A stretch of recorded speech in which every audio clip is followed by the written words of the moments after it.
Hello everybody, it's Vincent Grosso and welcome to part 6 of my visually impaired life series. And I wanted to talk to you on a positive note today. So the last episode I left off with me, mass eye and ear, getting a follow-up exam and them testing me for some other nasty disease that came out negative, which was good news.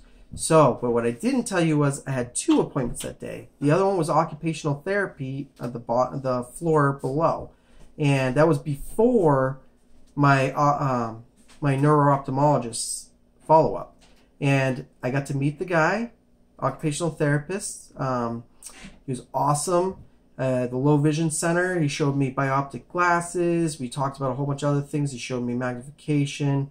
I talked about how I didn't like the e-sight glasses. They didn't work. I talked about how magnification didn't work. And I was telling him how I really liked the Orcam camera and wanted to own that one day.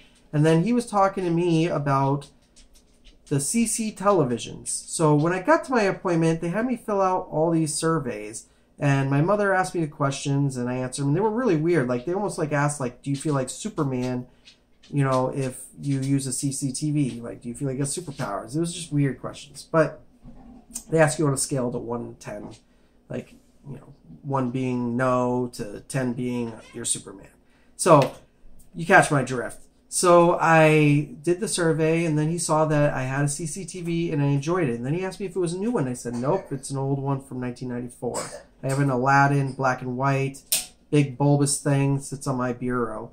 And but I use it like once, twice a day, and it helps. I can't read things with it, really, because I still can only see like 1 letter at a time with it, but it definitely helps compared to other things I've tried. It's probably the most help I've gotten out of any device so far. But I really wanted the Orcam, and we were talking about that, and he goes, well, I'm going to give you a CC television for free, but it has to get an approval through the board, but I'm going to sign you up for it today. They pick 1 person every holiday season from donated funds from certain families, which thank you, whoever you guys were. I'll be sure to find out when I get the Orcam. But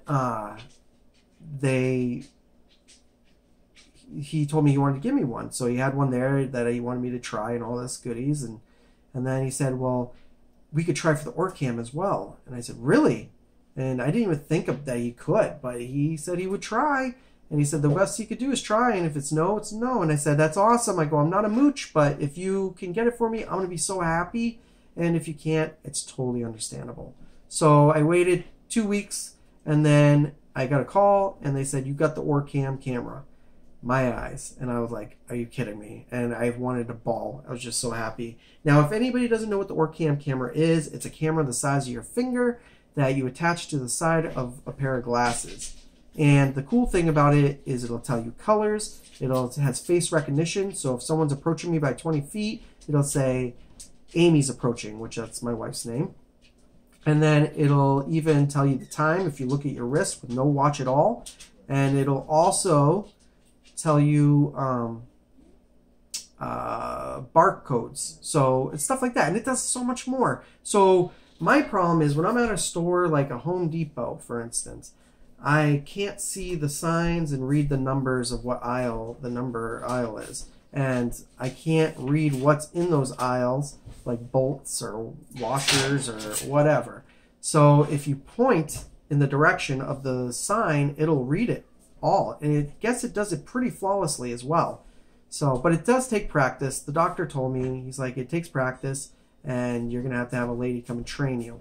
So there's a lady coming to my house. I'm waiting for that phone call, and she's gonna bring me my Orcam, and she's gonna bring herself, and she's gonna teach me how to use it properly. And then they're gonna follow up with me in like 2 months and see if I like it or not and how it works. So that's the good news, huh? So that happened between that appointment, my last appointment, and now. I'm still waiting. I talked to them the other day, and they told me they're just waiting for the finances to go through, and then they're going to order the Orcam, and then I'm going to be contacted by another lady. So I'm psyched. Now, how did I get this? I don't think they just picked me by accident. I think they picked me because of my positive attitude. And I'm not smushing it in anybody's face because I have not always been positive. In fact, when my neuro-ophthalmologist said to me, you know, for a guy, they were telling me I had huge scotomas in my eyes. So if anybody doesn't know, that's just the area you can't see. And then they were telling me at the end of my appointment, you know, it's good to see a guy with severe vision loss, you know, so upbeat. And I told him, I said, well, I got diagnosed with multiple sclerosis and found out I don't have it.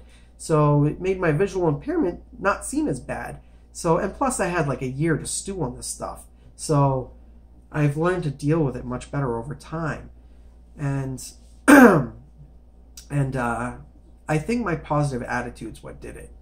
So, I mean, yes, people feel sorry for people when they're depressed and stuff like that. And I know that when we're depressed, we're not purposely being, oh, woe is me. It's just what happens. We can't break out of that funk. But what I'm telling you is try to break out of that funk. Because I guarantee you, and this is my opinion, but I'm almost 100% on this, that if you have a positive attitude, more positive things are going to come your way.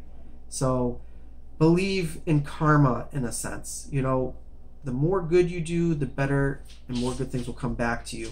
The more positive you are about life, the more positive things will come your way. The more negative you are about things, the more negative things are going to happen. So just look at it in that aspect. So I hope you like this video. The next video is going to be a mopey one. It's going to be depressing because I'm going to talk about something that I don't want to talk about. It's hard for me to talk about, but I'm going to do it for this channel. And I'm going to do it for you guys because it has to deal with my visual impairment, and I'm pretty sure you could relate to the story. So in one shape or another. So click the subscribe button. Hit the notification bell if you want future videos from me right on time. Hit the like button if you like the video, and please, please, please comment on the video. I really love the comments you guys give me, and you guys are all my friends, like I say in every episode. Thank you so much. I've met so many cool people, like Juan from My RP Life. If you guys haven't seen his channel, you better go check it out. I've talked to Juan in person, and not face-to-face, but on the phone, and he's just an amazing character. And he's got some awesome stories that he better upload in the future. And the dude's just a good guy. So he did a rap for everybody on his channel recently, everybody that has visual impairment, and I think he did pretty good. So check it out, right? My RP Life. His name's Juan. Check him out. Have a good day, guys.